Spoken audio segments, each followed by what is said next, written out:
Mass Effect Andromeda, everyone. So we continued just chatting to everyone on board the ship last time, continued trying to seduce every member of the crew. we spoke to Vetra, we spoke to Liam, we spoke to Gil, who's minging, you know, on the inside. I'm on the outside. We spoke to Suvi, things got a little awkward. And we spoke to Carlo as well, who's awesome. And yeah, we're gonna... So we've kind of opened up a romance with Vetra maybe, and definitely with Suvi. And yeah, I guess we'll see where they go. I imagine we'll be able to cut them off at various points if we have to. It's a bit weird opening them up so directly, so early, but it is what it is, right? We'll go along with it. This episode is... I think what I'd like to do is catch up a bit on the Codex and explore the galaxy map. But I've installed another mod. Now, I don't know if this is sacrilege, but I thought Suvi's hair looked ridiculous. And it's one of the character created hairs. I think this one is as well, but I've installed a mod that changes her hair.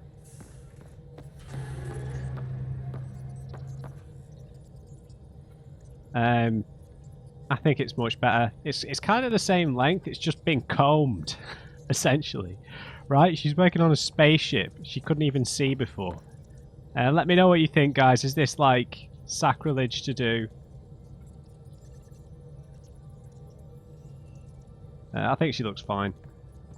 She looks quite different now, but I prefer it anyway. There are a few other hairstyles that I can actually choose from, so let me know what you think. I could just have it like tied up, I think, or I could have like a fringe. I don't know. Hair options, I'm not used to that. So we've got loads to catch up in the Codex. So maybe we look at Andromeda species. It's Remnant. Okay, so the Ket Fiends. So, judging by the appearance of these things, it would appear that they are like genetically related to the normal Ket. So maybe they're like created, maybe they've been created. Do you know what I mean? Maybe they're like genetically designed this way, which is why they have the similar kind of external bone structure and stuff. Okay, Fiends. Recording check, there we go. Fiends are monstrous beasts with a heavily armoured carapace. Unlike the stealthier wraiths, Fiends are besieging units that attack head-on, scattering enemy forces and destroying entrenched enemy positions. They attack non-Ket without appearing to need orders. Some scientists believe Fiends respond aggressively to an absence of Ket pheromones or similar cues. A Fiend's carapace is permeated by dense cartilage that makes it both strong and flexible, and acts as a shock absorber for incoming fire. A preliminary study of their nervous systems suggests that nerve transmission is dampened above a certain pain threshold, allowing a Fiend to detect injury but not be slowed by it. Reports of Fiend encounters are often accompanied by casualty lists, and the militia advises that only a well-armed and organised team should handle a Fiend at full rampage. Yeah, you could say that again. Okay, now I don't think we've run into Wraiths or Anointed, right? The Chosen are the Gunners, aren't they? No, Chosen are like the normal ones.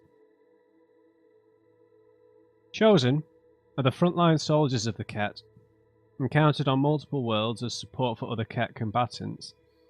They're equipped with assault rifles that fire plasma-surrounded projectiles and light armor that allows them to move and deploy rapidly. Though their biology is still under investigation, they're capable of surviving in hazardous environments without protective gear. While quick to defer to more senior individuals, Chosen appear to be disciplined and loyal soldiers, undeterred even by biotic attacks or heavy ordnance. They present a continuing risk to unarmed outposts. The name Chosen was intercepted and tentatively translated from Ket communications. If accurate, its significance is unclear, since these are clearly the Ket's baseline infantry. Oh, so it is... okay, translated, yeah. Anointed are the pain in the arse machine gunners, right? The Ket soldiers known as Anointed appear to be of similar caste to the Chosen, infantry equipped with light armor.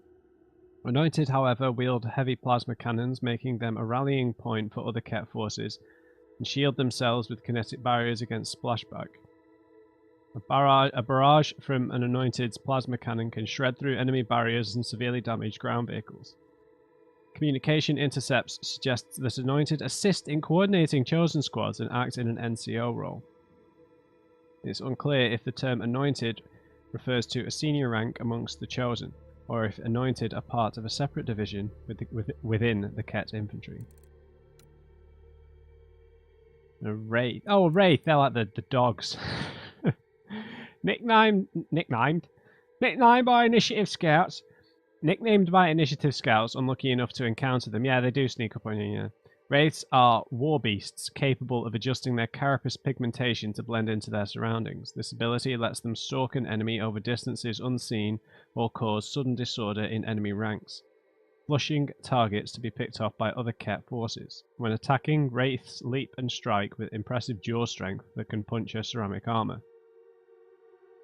Wraiths present an interesting study to Nexus scientists. Initially believed to originate from the same homeworld as the Ket since they have similar physical characteristics, Wraiths show clear genetic similarity with other feral creatures sighted across the Helios cluster. Yeah, so maybe they've been doing like gene splicing, right?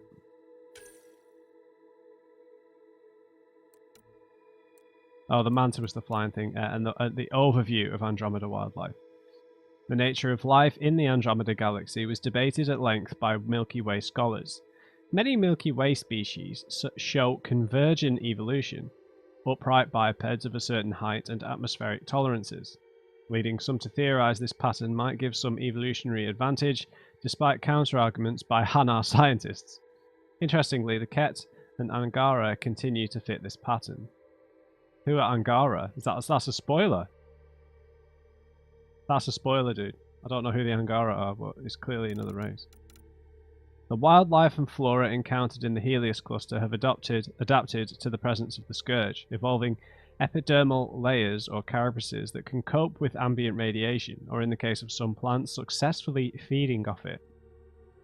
Many use bioluminescence to attract prey, or as a threat or mating display. Concerns were raised around the ability of Milky Way species to consume proteins from Andromeda, so seed banks formed a significant part of the Ark's cargo. We now know it's safe to consume food grown or hunted here, though enzyme supplements are recommended and have become a social norm at mealtimes. Interesting. The Remnant. Wow. Okay, there's a lot here.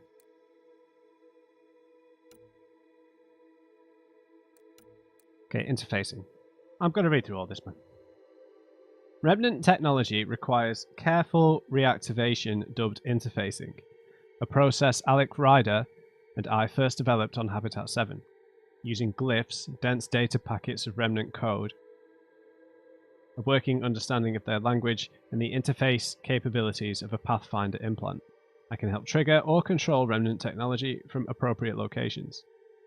Interfacing is the only way to activate certain Remnant technology, such as monoliths, scans, and surface damage suggest that the Ket have repeatedly attempted to activate these sites by other increasingly desperate methods without success. It's not clear whether Remnant technology is designed to be activated by an AI. There's no such evidence of artificial intelligence in the Remnant structures investigated thus far, and Remnant bots have only rudimentary programming. However, the glyphs contain recognition keys analogous to an electroencephalogram, implying that the system is designed to handle a form of neural input. Okay. So they are biological. Remnant creators. An artificial creation must have a creator, but there's scant evidence of whomever created the Remnant. I've consulted the Nexus scientists, scans obtained by PB, on the condition that I not rearrange her data, and records of your own investigation, but my conclusions remain speculation. We can be certain that the Remnant builders are several orders of sophistication above the Initiative's technology. Interlinked, cluster-wide planetary engineering is beyond the logistics or budget of any known species.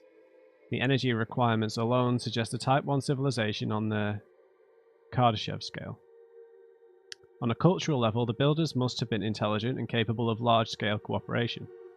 The proportions of the vaults and devices found suggest a species with similar physical traits to humans, but with no genetic evidence left behind. Their appearance, along with their motivations, remain a mystery. How much are we actually going to get to learn about these guys, man? My only legitimate worry about this game is I'm fairly certain that this was supposed to be the beginning of another trilogy. So I'm worried that there are certain things in this story that we're not going to get answers to. You know, similar to how we didn't get answers about the Reapers in Mass Effect 1 and other things, plenty of other things. You know, genophage, blah, blah, blah. That we'll never know because this game's never going to get a sequel. I hope we do get some answers, but that's my main worry about this. Okay, a remnant breacher. These are the things that grab you. Created by assemblers, these breachers are levitating drones that move in rapid, aggressive bursts using a powerful microthruster. PB claims to have named them breachers after mistaking one for an observer, and quickly realizing that its new example broke the rules. Analysis of breacher debris shows that their systems are fundamentally unstable, their power cores are improperly shielded, and many of their inner workings are exposed. This suggests that they're created for short-term deployment to handle intruders who stray into Remnant territory, and in turn offers some insight into the Remnant builders' military doctrine. Combined with single-minded programming that focuses on hostiles, the volatile construction of breachers makes them extremely dangerous. If provoked, the breacher will launch itself at an opponent and attempt to latch onto it, using exposed gears to grind through hard suits and cause severe damage. When damaged beyond repair, a breacher may trigger its power core to overload and self-destruct. Good to know. Sudoku. Remnant decryption. Most Remnant technology is inert, or in standby mode, but some is secured with a decryption grid. Unlocking it requires scanning the correct Remnant glyphs and arranging them in a specific order. The glyphs can't repeat on any straight line or within a square block of 4. PB speculates this could be a safety measure. Even if a method was devised to brute force hack an interface, it wouldn't work with the decryption grid. Given the devastating consequences when Remnant technology is improperly activated, her analysis seems sound. The arrangement of the glyphs appears to complete either a password or a code phrase within the grid as a whole. From the little I understand of the Remnant language, they appear to form an almost palindromic square sentence, but the finer meaning would require detailed explanation from the grid's designer. A Remnant assembler. Remnant assemblers were nicknamed for their ability to create smaller units known as breachers. Each assembler contains a reservoir of unknown ferrofluid similar to Omnigel, which can be used to 3D print breachers on the spot with alarming speed. Tactically, assemblers focus on manufacturing reinforcements, moving to safe distances during combat. If approached while in its hostile mode, the assembler can jettison the partially completed power core of a breacher, which acts like an explosive grenade, causing massive damage to enemies and allowing the assembler to withdraw. Upon creating a breacher, the assembler transfers a full copy of its stored recent memory and battlefield disposition to the new Remnant, ensuring it's combat ready almost immediately. This capability means the assembler is constantly branching and partitioning its memory in preparation without loss of data. An interesting characteristic that may be useful in future artificial intelligence designs. Interesting. The Remnant itself as a race. Remnant is the umbrella term coined for technology, structures, and autonomous bots that have been sighted across the Helios cluster. Seemingly abandoned by whomever created it, this Remnant technology is extremely advanced, but most of it is in a standby state. On Habitat 7, Alec Ryder discovered that reactivating this technology requires scanning glyphs, data packets written in Remnant coding language, and my assistance with interfacing at particular consoles. This is complicated by Remnant bots that still guard and maintain many of these installations. Remnant bots don't appear to be sentient, but they are programmed to consider any interference with their technology as a hostile act, and act single-mindedly. The Ket have an interest in remnant technology, and have been sighted across the cluster attempting to study or control sites where it's still active. Evidence suggests that the Ket haven't yet developed a reliable method of interfacing. Oh, and the observers. Observers, mid to long-range remnant drones, can be seen at most remnant sites. They're equipped with Element Zero cores that allow them to levitate and can normally be seen scanning or conducting maintenance at these sites. While they're the least robust of the remnant bots, observers are still a threat to unprepared explorers if provoked. Examination of destroyed remnant observers shows that they have multiple sensor vectors, visual, aural, electromagnetic, and others as yet undefined, and a comprehensive toolkit of equipment for observation and maintenance, including an ultraviolet beam laser. Serving partially as its primary weapon, the frequencies of an observer's laser appear to react with remnant structures to induce a repair cycle. Observers are also capable of bringing other remnant online, likely as part of their maintenance duties. When asked, PB explains the name observers with, "Everywhere you go, they seem to be looking at you." Definitely. Do we really need to read about the Ark species? I'll tell you what, we'll read the Ark species stuff when we actually get a hint about an Ark, because we already know stuff about this, but I imagine there'll be some new tidbits in there.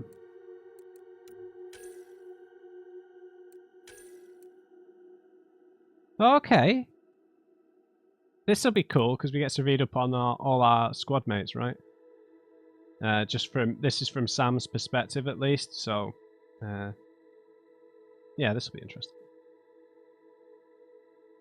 PB describes herself freely as the foremost Milky Way expert on the Remnant and their technology. It's difficult to verify her qualifications for this, as many Nexus personnel records have been lost. DNA and fingerprint matches give the name Pelisaria Basale. Okay. Cool, so who named a PB, man? Although according to the revival schedule, that individual should still be in stasis. PB's only comment is nothing like getting a head start. Well, we know that her former partner, or whatever you want to call them, woke her up early. Could we not call her Saria? That's so much easier. I'm going to call her no, I don't know. We'll call her what she wants to be called, but I feel like if they were going to shorten her name, I know PB are her initials. Come on, Saria. Sounds so much nicer, doesn't it? Piecing together information from EOS and the Nexus, PB was born on the planet Haitiana in the Milky Way. After voyaging to Andromeda on the Nexus, she left the station some months ago to explore the Helios cluster alone and became fascinated by the Remnant. She has classified and dismantled several types of Remnant bots, but she prefers to keep her findings private for now. Psychologically, PB demonstrates both extremely high intelligence and hyper-individualism. Her relentlessness is typical of many Asari in their maiden phase of life, though few go as far as to visit another galaxy. So maiden, that's when they typically have children, right? Kalo Jath. Or Yath, if you're from Eastern Europe. Kalo Jath was born on Sukesh and, quoting directly, into a life so boring that you couldn't calculate it. Pushed towards a lucrative but dull bureaucratic career with Parohe Aerospace, Kalo became more interested in flying the starships he was meant to be cataloguing. He eventually left Sukesh for formal pilot training and joined Parohe's competitor as a test pilot. Interesting. Internal emails show that when the Andromeda Initiative was building teams to develop their survey vessels, Parohe Aerospace warned against recruiting Kalo so fervently that Gene Garson's interest was piqued. Kalo claims that the prospect of the initiative was intriguing enough to make him join the Tempest design team, test flying her early prototypes, running stress tests in regions like the Nemean Abyss, and, rumor has it, helping to acquire advanced technology. Kalo has an acute photographic memory, even by Solarian standards. This may be linked to his unusual motor responses, though he discourages my speculation. Yeah, I really like this guy. It's like a perfect mix between Joker and Morden, right? He's got like a kind of laid back sense of humor, but he's also got that kind of, real sharp wit of a Solarian. Okay, Veteran Nyx. The Andromeda Initiative's records on Veteran Nyx are sparse. She states that she is from Palaven, but has also disclosed that she's not recognized as a formal citizen of Turian society, never having entered boot camp.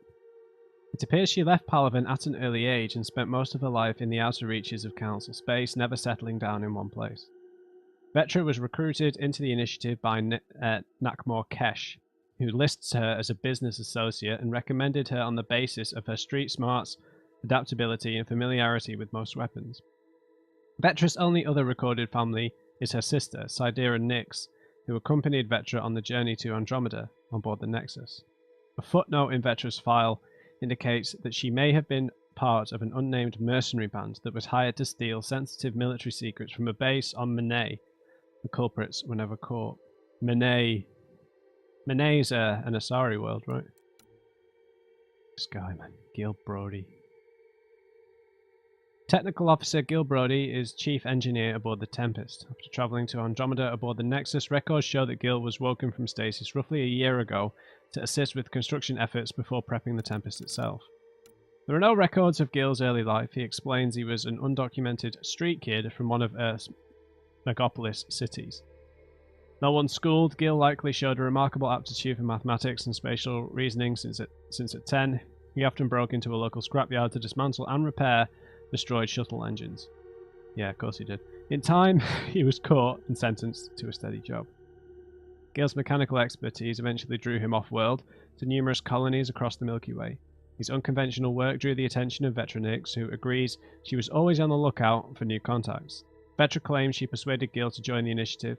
Gil claims he won Vetra's initiative clearance in a poker game and exchanged it for a guaranteed seat along with his friend Jill, who remains an invaluable member of the Tempest crew. Yeah, I think Jill died. Lexi Tapero. Although young by Asari standards, Lexi Tapero is regarded as one of the most skilled doctors in the Andromeda Initiative. Born on the crime-ridden space station Omega, Lexi began her medical career by stitching up her father, a Turian bouncer at the Afterlife nightclub, where her mother was also employed as a dancer. Wait, so does that mean she's Carrie-Anne Moss's daughter then? Because she did used to be a dancer, didn't she? I've forgotten her name now. The surname's wrong though, right? I mean, it could be an alias, but... In her screening interviews, Lexi states her parents' dream was for her to get off this rock and live a life worth talking about. Following her parents' wishes, Lexi left Omega to continue studying medicine as well as psychology on the Citadel, where she eventually met Harry Carlyle. Carlyle convinced her to join the initiative as the Hyperion's physician, although there was some confusion around assigning an Asari to the human arc. Lexi's credentials and expertise in alien anatomy quickly silenced any concerns. I nearly remembered what's her name's name then, but it's gone. By her own admission, Lexi is a workaholic. On or off the table, I have a hard time not dissecting people, figuratively, of course. One of her many goals in Helios is to improve her bedside manner and learn to appreciate the moment. Why can't I remember a character who Carrie-Anne Moss voiced? That's going to drive me mad.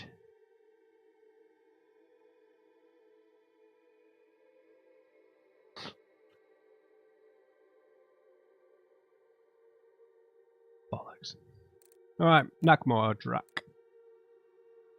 As verified by Nexus records and his own claims, the Krogan mercenary Nakmor Drak is among the oldest beings to join the Andromeda Initiative. He originally travelled on the Nexus along with many other members of Clan Nakmor, but left after the Nexus uprising. Sorry, that Nakmor, it just keeps throwing me off just because, I watch a bit of Muay Thai, and, if a Muay Thai fighters are known as a Nakmoi, I keep thinking I'm about to say that for some reason. A Nakmoi. Born on Chichanka, around 700 CE. Drac was a young warrior when the Krogan rebellions began in earnest.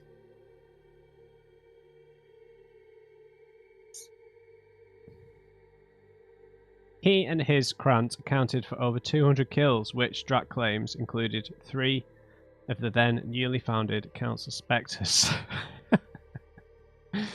After the Solarian design genophage ended the rebellions, various bounties and military bulletins showed Drac chose a new path as a pirate and soldier of fortune for whatever conflicts came his way. Over centuries of fighting, multiple injuries required several of his limbs and organs to be replaced with cybernetics. Interesting. Eventually, Drac says his search for one last horizon brought him to Andromeda. Drac didn't live alone. He accompanied most of his clan to Andromeda, including granddaughter Nakmor Kesh and clan leader Nakmor Morda. Kesh and Drac maintain a close relationship, exchanging regular messages no matter where their duties and Helios take them. Okay, there's not too many. Okay, Sam. Self-examination being important for sentient beings, I was encouraged to write this entry by Alec Ryder. Yeah, because all the entries are written by Sam. I'm a simulated adaptive matrix, a new generation artificial intelligence. Unlike most AI, I link to a neural implant that gives me access to my host's sensory and emotional responses. Put simply, I have a direct understanding of the human experience, which allows me to grow beyond the bounds of logical programming. In return, I lend my quantum computing power and rational analysis to a Pathfinder's mission. I am physically located in a server bank installed in SAM node aboard the Ark Hyperion, but quantum entanglement technology allows instant communication anywhere. In the event of catastrophic injury or death, protocol dictates that my command access be transferred to the next Pathfinder candidate in line.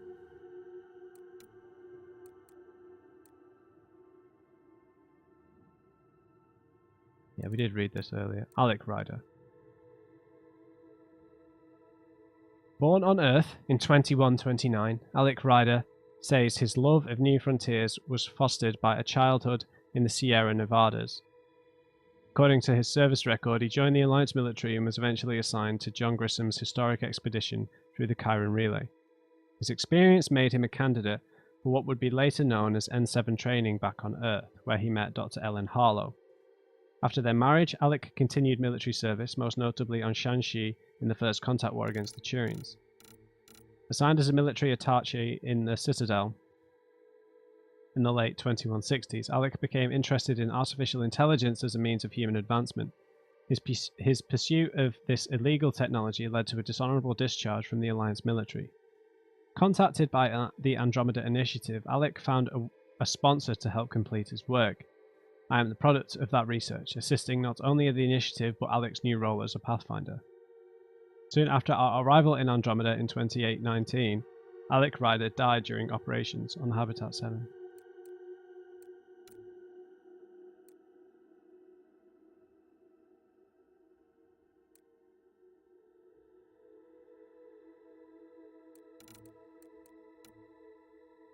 Okay, Cora Harper. She looks quite different in this picture. The nose looks different. Lieutenant Cora Harper, service number 6002 AC1762, is a human biotic and formerly an officer in the Systems Alliance military. Her screening interviews state she was raised in poverty and on an independent cargo freighter, joining the Alliance at 18 to obtain training for her powerful biotic abilities. However, Cora claims her superiors saw her talents as a liability, supported by test scores showing her abilities spike at abnormally high levels. She was transferred via the Citadel Council's Valkyrie program, a subset of their interspecies military integration plan, and placed within the Asari Commando Unit, Tayleen's Daughters. Though the activities of Asari Huntresses are typically sealed for 5,000 years, Cora has freely shared her experiences on the record, peacekeeping, counter-terrorism, and hunting fugitives. When she left Tayleen's Daughters for the Andromeda Initiative, no reason is recorded. Cora's Huntress training and biotic capability made her her candidate for Alec Ryder's second-in-command, and, if warranted, his successor as a Pathfinder. Liam Costa. Liam Costa is a human security and crisis response specialist with civilian tactical training. His screening interview states he was born on Earth, but his parents specialised in interplanetary policy law, and the family moved frequently. Their primary residence was split between London and the Citadel. Liam entered university for engineering, but left to train for law enforcement. Though initially driven, he was only briefly stationed as a police officer, and described leaving as a necessary move for all concerned. He transitioned to the multi-species effort of heavy urban search crisis response. If Liam was disillusioned in law enforcement, service records show that was not mirrored in crisis response. The human contingent, heavy urban research terrain 1, reported that Liam performed exceptionally in all conditions. Liam says that this is when he learned of the Andromeda initiative. After meeting former Alliance personnel at a post-hostility relief action, his multidisciplinary skill sets him apart. And Liam was handpicked by Alec Ryder to support the Pathfinder team. Our mother. Ellen Ryder, formerly Ellen Harlow, was a pioneering designer of biotic implants. In the 2150s, she was a leading biomedical and cybernetic researcher at UFRJ in Rio de Janeiro. When human biotics began to emerge as a scientific field, Ellen found possible applications for her work in neuro-integrated wetware. Her early designs for biotic implants formed the framework for later L2 and L3 models. Ellen met Alec Ryder when he was first posted to Rio for ICT N7 training before the First Contact War. She eventually joined Alec on the Citadel when he was posted there as a military attaché, and gave birth to fraternal twins on the station in 2163. Unfortunately, Element 0, the catalyst for biotic mutations, is a hazardous material poorly understood in the early years of human biotics. After repeat accidental exposures, Ellen eventually developed a terminal neurodegenerative disorder, later known as END. Oh, right. I thought it said she had cancer. Neurodegenerative, okay. You can definitely see the connections to this whole AI neural link thing then. In her final years, Ellen Ryder built what would later become the Pathfinder implants, designed to sync with the AI partner Alec Ryder was developing. Ellen died before my creation was fully realized. Ellen is Sam. That has to be it. That has to be Alec's way of saving her. Every Sam is Ellen. God, the way I'd said that then. God, if you guys haven't watched Synecdoche, New York, there's a line in the ending monologue that I can't really talk about without spoiling the whole film. That's quite a niche film, so I don't expect the majority of people to have seen that, but just the name Ellen just came up then. Okay, we read quite a lot there, so I feel like we should spend some time out in space.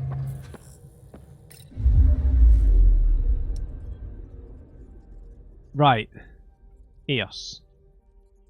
25% progression. Oh, wrong button. Sorry, I've not interacted with this on the controller yet. Right. Let's scan everything in... progression in Pytheas, not on EOS. Got you. H276.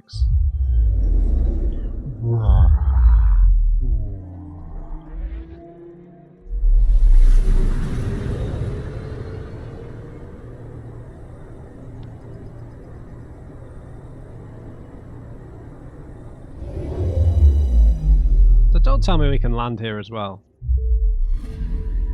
Anomaly on sensors. I wanted to read. Ah. Analysis. Remote and cold. H276 is nevertheless of interest due to phosgene gas in its thick chlorine atmosphere. This could indicate primitive chlorine-based life, however, no detailed study has been completed. Probes launched. Satellite detected. A scientific monitoring satellite launched by early explorers to EOS. Its mission was abandoned when the original settlement of EOS failed, but it has gathered valuable data from the planet. Gained 50. Okay.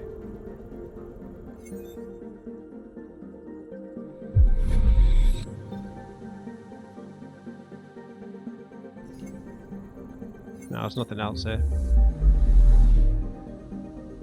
Can we not give these places actual names? Oh yeah, well, fine.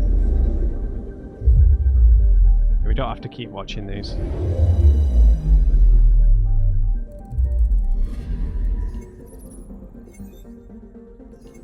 Nanook is a hydrogen-methane gas giant. Debris in its orbit suggests it's seen Ket visitors.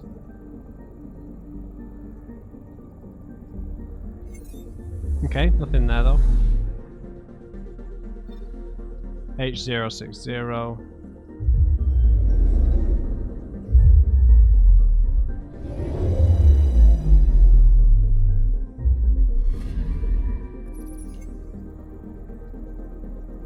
H060 and its satellites attract debris from Pythias' asteroid belt, resulting in multiple dust rings. Numerous meteorite impacts have left H060 rich in nickel, but these same impacts make mining difficult.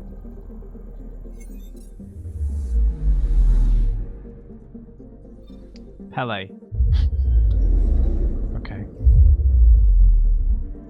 I'll try and think of names for the planets that only have a letter designation. Pele. Tidal heating and bombardment from Pythias'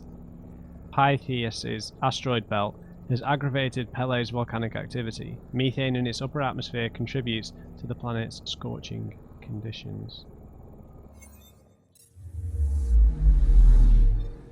And Konsu.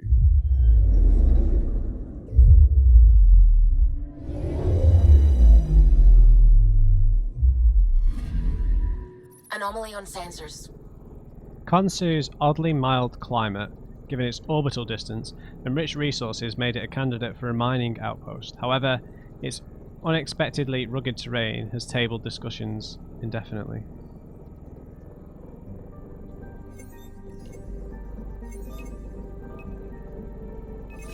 Deploying probe. Tracking a huge mineral deposit. Beryllium. Metal ideal for lightweight construction in a variety of applications. This deposit is readily accessible. Perfect. Right, that's everything explored here. Let's go to the cluster map. So we're in Pythias, we're closest to Ericsson, but we could go to the Michelle Pfeiffer. Let's go to Ericsson. Literally can't go anywhere else, so. Sack off the Nexus. Let's go to Ericsson. Christian Ericsson.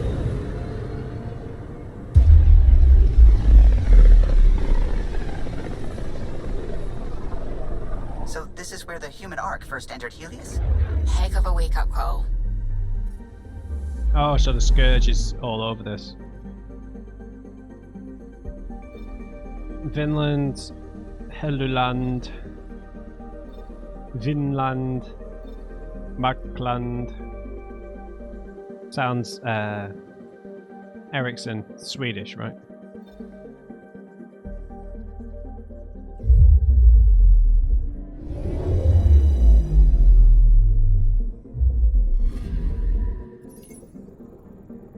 Markland is a large frozen world with a surface composed mostly of silica with deposits of cobalt. The planet's albedo is unexpectedly dark, suggesting geological activity or contamination from the Scourge.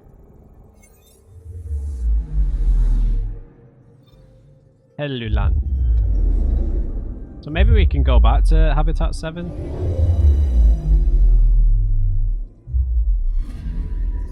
Anomaly on sensors. Named for the first landing of the human explorer Leif Erikson, Helluland's crust is largely composed of aluminum, with sulfur deposits brought to the surface via volcanic activity. Probes launched. Tracking a huge mineral deposit. Aluminum, thank you.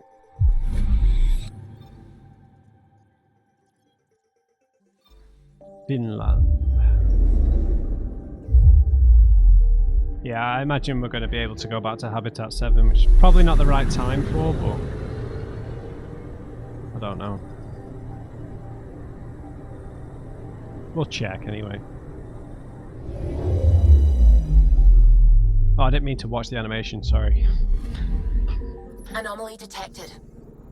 Vinland is a small rocky world with a pressure cooker atmosphere, composed of argon and carbon dioxide. Its valuable cobalt deposits would require robotic mining due to the volatile surface gases.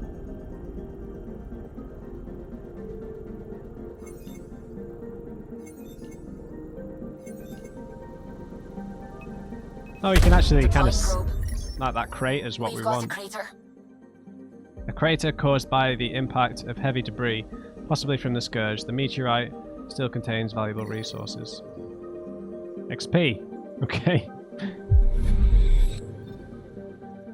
And Habitat 7 is the only thing left, so it's at 60%, so I imagine we can land on... Which I'm not going to do. I'm going to go to Michelle Pfeiffer first.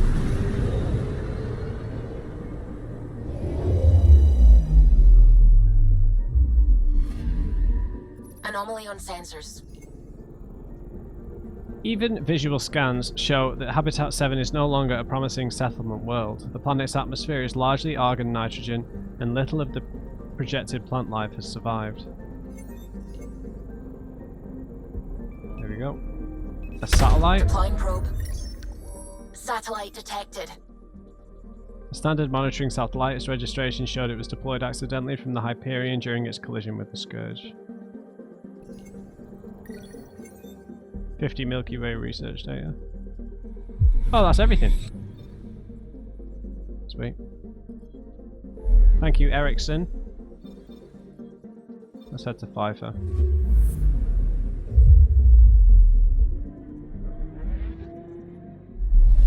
Dude, watch out for the Scourge!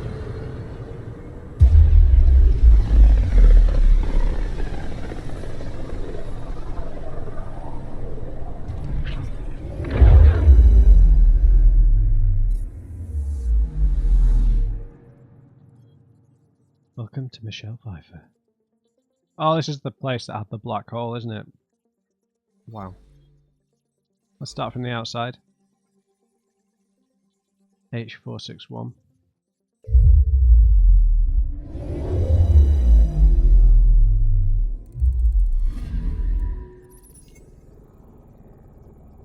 This outlying world is comprised of iron and frozen nitrogen. One oddity stands out. Certain geological features suggest the nitrogen seas were once liquid. Interesting. So maybe it's an extrasolar capture or something like that. It used to be a golden world, maybe.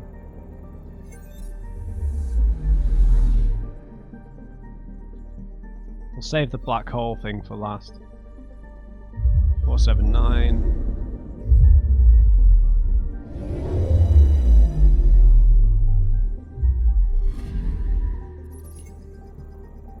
Okay, H479.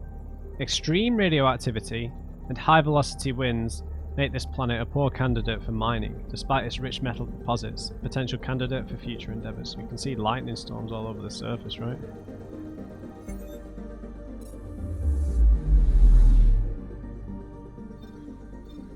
An asteroid.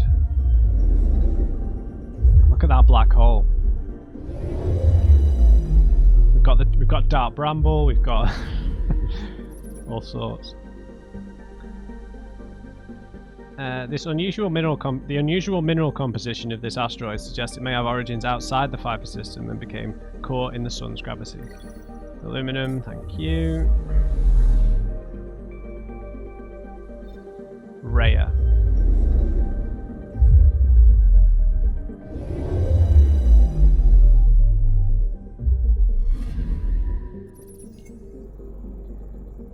Though the planet is highly toxic to most known life forms, Rhea's helium-rich atmosphere appears to host enormous colonies of fungal spores. Interesting.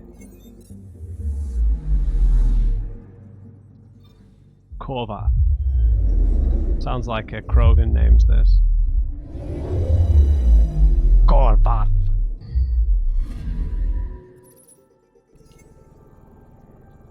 Thanks to Korvath's thin atmosphere. Its brutally cold deserts can reach extremely high temperatures in direct sunlight. Limit exploration to twilight hours only. We're not finding any goodies, that's for sure. An H480.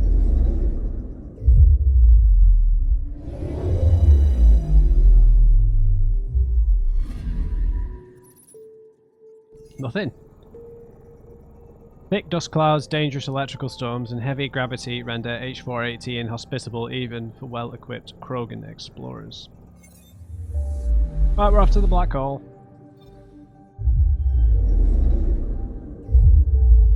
We're actually flying there.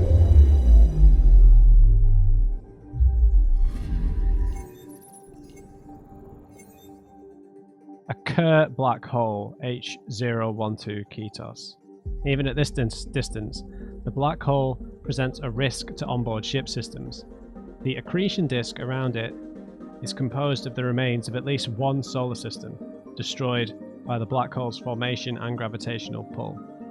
Caution is advised. Wonder if this will come into play at any point. Right, so we have to travel back to the Nexus. Oh, this is in a cluster of its own, right? That we can probably explore as well.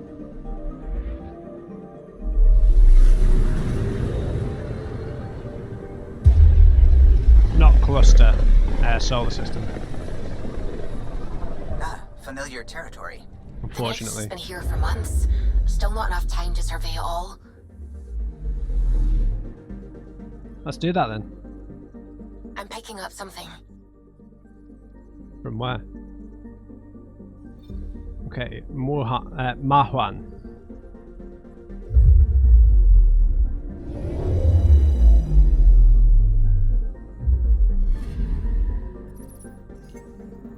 Mahuan is largely composed of hydrogen and methane. Its relative proximity to the Nexus makes it a useful core discharge site. Plans for a helium-3 skimming station are in progress. Anomaly detected. Where? Gongzen.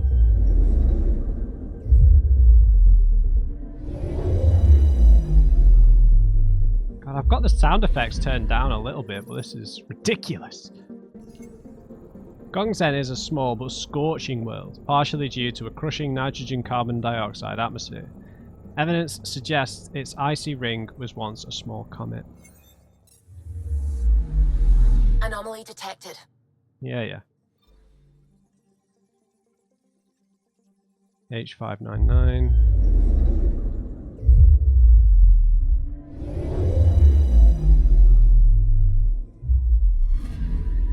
I'm picking up something. With its distinctive ring, H599 was used as a rendezvous point during the Nexus's early attempts at exploration. Pilots still use the term a 99 run for a short journey with numerous hazards. It's a satellite. Probes launched. Detecting what's left of a ship. Oh, a starship. Nexus 4623, ship named Carotid. Crew complement 5, reported missing, presumed lost. Carotid is heavily damaged and adrift, but salvageable. Sorry, comlink. Okay.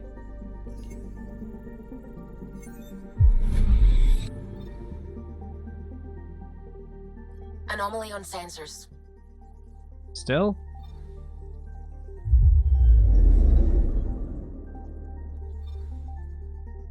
Did I miss something?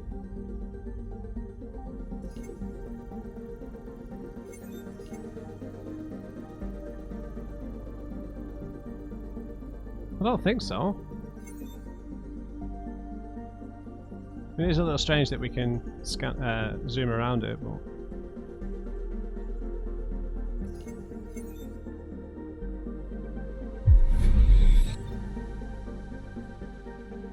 Anomaly detected. Beijing.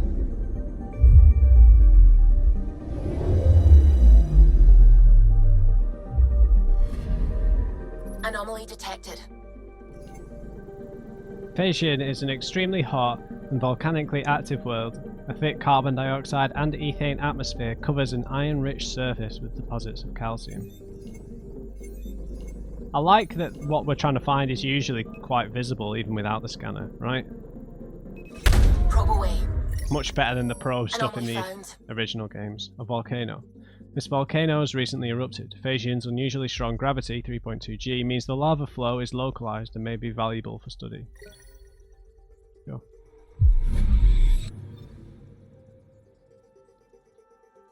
Anomaly detected. At the Nexus.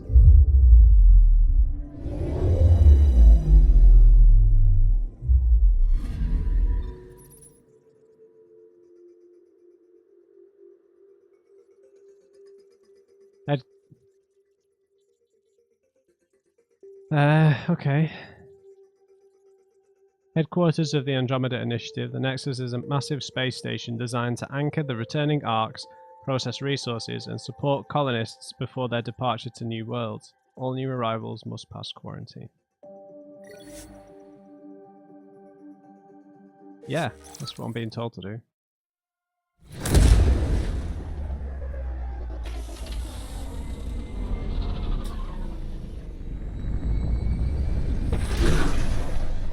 Been doing a lot of reading game. I need a thumbnail. Come on now.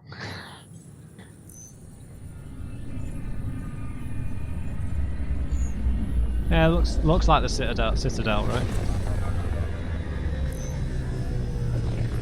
In certain ways.